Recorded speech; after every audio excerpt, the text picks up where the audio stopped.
Mga kabida, isang magandang oras sa lahat at welcome po sa aking channel. Tila mape-pressure po itong si Senate President Cheese Escudero dito ho sa kanya unang pahayag na walang mangyayaring impeachment po mga kabida within the 4 months break marami pong gusto kong madaliin itong impeachment po laban kay Vice President Sara Duterte.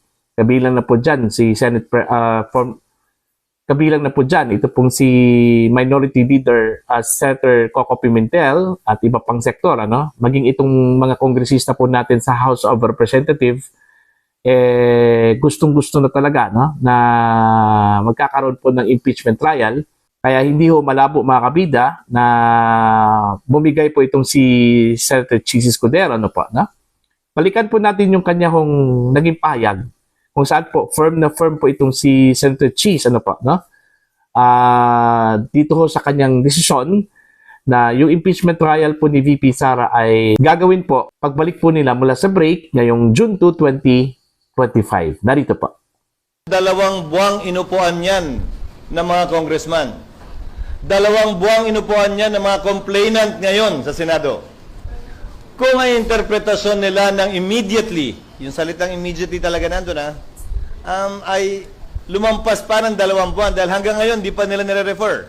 Sa katunayan, yung 3 impeachment complaint na bahagi ang bayan muna na nag-file ay in-archive na lamang at hindi pa rin nire-refer. Sino naman sila ngayon para madaliin kami samantalang sila naman ay tila hindi nagmamadali?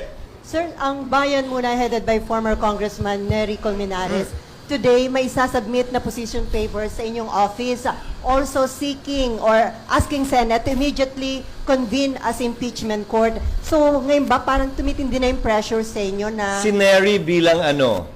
bayan muna? Position paper ng bayan muna, sir. Well, tatanggapin namin yon, i-refer ko yun sa Committee on Rules at sa legal team ng Senado para gumawa ng karampatang sagot at matimbang yung kanyang mungkahi. Pero may balik na tanong ako kay Congressman Nery. Ang nakalagay sa rules ng Senate shall proceed with trial forthwith. Di ba? Next po, from... Ang nakalagay sa rules ng House shall be immediately referred to the Speaker. Ginagamit yung salitang immediately, Pero 2 buwang inupuan yan ng mga congressman. 2 buwang inupuan yan ng mga complainant ngayon sa Senado. Kung ay interpretasyon nila ng immediately, yung salitang immediately talaga nandun, ay lumampas pa ng 2 buwan dahil hanggang ngayon di pa nila nire-refer. Sa katunayan, yung 3 impeachment complaint na bahagi ang bayan muna na nag-file ay in-archive na lamang at hindi pa rin nire-refer. Sino naman sila ngayon para madaliin kami samantalang sila naman ay tila hindi nagmamadali kaugnay sa kanilang reklamo mismo. Dagdag pa, gaya ng sinabi ko, hindi namin pwedeng ma-refer na yan at ma-convene yung court nang walang sesyon ng Senado. Sir, pero i-refer namin yun sa aming mga legal teams para makonsidera yung kanilang mga suggestion. Last na lang, sir. Kasama doon sa kanilang position paper, yung gamitin nyo na lang daw yung na-approve at na-publish na impeachment rules ng 19 Congress. Pwede naman talaga namin gamitin yon at isa yon sa pinag-aaralan namin. Dahil pag may binago kami sa rules na makakaapekto sa substantive rights ng kasalukuyang nasasakdal na si VP Sara, baka magreklamo na naman siya na, uy, binago lang talaga to para sa akin. Sadyang para patamaan ako, gamitin laban sa akin. So isa yun sa konsiderasyon sa pagbabago namin ng rules. Na ang babaguhin namin ay yung mga dapat baguhin na hindi naman makakaapekto sa kasalukuyang mga karapatan ni Vice President Duterte. So i-considera po namin yon. Pero ulitin ko, old rules man o new rules, kailangan may sesyon ang Senado, kailangan may sesyon ang Kongreso bago kami makapag-convene ng impeachment court. Bilang huling sagot sa katanungan mo, may pressure ba sa akin? Wala. Dahil tulad ng sinabi ko sa inyo, unang araw pala ng pagkakasampa ng impeachment. Sino mang pabor sa impeachment o tutol sa impeachment, hindi matimbang ang opinion para sa akin. Dahil patas, parehas at pantay namin tatratuhin itong impeachment at kasong ito nang walang pinapaboran, walang tinititigan, walang tinitignan lamang. Ayan po. Yun yung firm na decision po ni SP Escudero, no? Na hindi ho siya papayag na magkaroon po ng impeachment trial within the 4 months break. At kung mangyari man ito, gagawin po ito mga kabida pagbalik po nila, no? Sa June 2, 2025. Kasi yung pressure ngayon no? Mula sa iba't ibang critic po ng Vice Presidente na kailangan na talagang umpisahan ito pong impeachment trial kasi yun daw yung sinabi po ng konstitusyon, ano, na pagkatapos pong matanggap ng Senate ito pong articles of impeachment at verified complaint, no, mula sa House of Representatives, agad-agad umpisahan na po itong impeachment trial, ano po. Pero iba yung interpretation po ni Senator Chis. Kumbaga kino-compare niya yung mga previous impeachment trials, ano po, like kay Corona, matagal yun na umpisahan, di ba? Tsaka pangalawa po, within the bounds pa man po doon sa date, ano, doon ho sa timeline, pwede pa daw nilang asikasuhin po itong impeachment. At wag lang daw silang madaliin. Kasi unang-una po, sinumbat po ni SP Escudero mga kabida, yung delay doon ho sa House of Representatives. Kasi inupuan po daw ng 2 buwan no? Yung impeachment complaint doon. Tapos nung itinranspit na po nila sa Senate, gusto ho nilang madaliin po ito, no? Kaagad-agad. Kung tutuusin, yung pagsampa daw ng articles of impeachment po mga kabida, itinaon doon ho sa last day po ng session, ano? So, paano ho nila ma-actionan daw yan? Okay? Pangalawa po, hindi ho daw nila kinonsider ito hong election ngayon. No? Na nataon po sa election, ito pong impeachment trial po ni VP Sara. Ano po?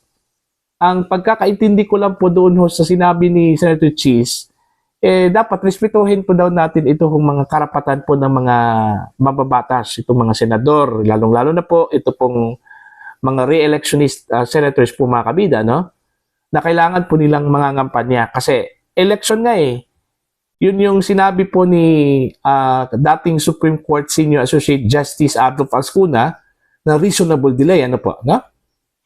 So, pero kahit na po yung decision or firm decision po ni Senator Chis mga kabida, tila matitibag po ito, no? Dahil ho dito sa pressure, no? Na kanya hong tinanggap. Kasi ho, may nabasa po akong latest, yung bagong statement po niya na kukonsultahin daw niya yung mga senador, ano po, no? Yung mga kasamahan po niya sa Senate, kung papayag daw silang babalik sa Senate within the 4 months break, ano? So yun pa lang, indikasyon na po ito mga kabida na baka bibigay po itong si Senator Chis, ano? Di ba? So, wala pong problema, lalong-lalo na po sa kampo ni Vice President Sara Duterte kung umpisahan po nila itong impeachment trial within the 4 months break. Diba? Yun naman po yung gusto ni VP. Gusto ho siyang humarap sa impeachment court. Ano po, no? Kaso lang po, kailangan pong busisihin muna yung mga pinagdaanan po ng impeachment complaints, kung nasunod ba yung mga rules. Lalong-lalo na po yung rules po ng House of Representatives, ano po, no?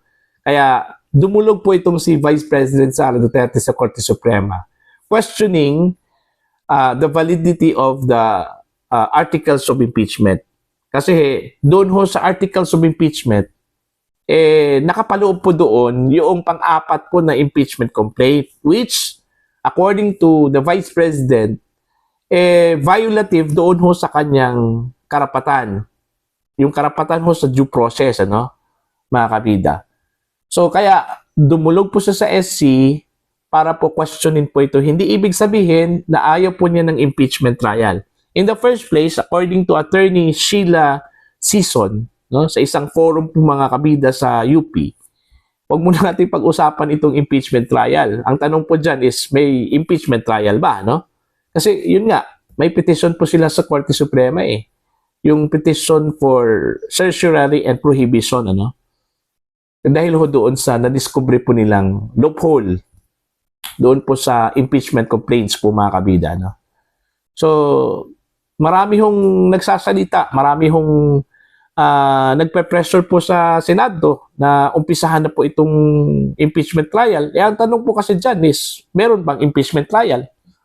Baka magdesisyon po itong SC mga kabida na invalid yung complaint. Okay? So, ano pong mangyari sa trial na yan? Ano? Di ba? Antayin muna natin. Kaya siguro, naintindihan din ni Senator Cheese na mayroon pong nakabimbin na petition sa Korte Suprema na kung umpisahan po nila itong impeachment trial tapos biglang maglabas po ng desisyon ng Korte Suprema mga kabida na meron pong problema sa complaints.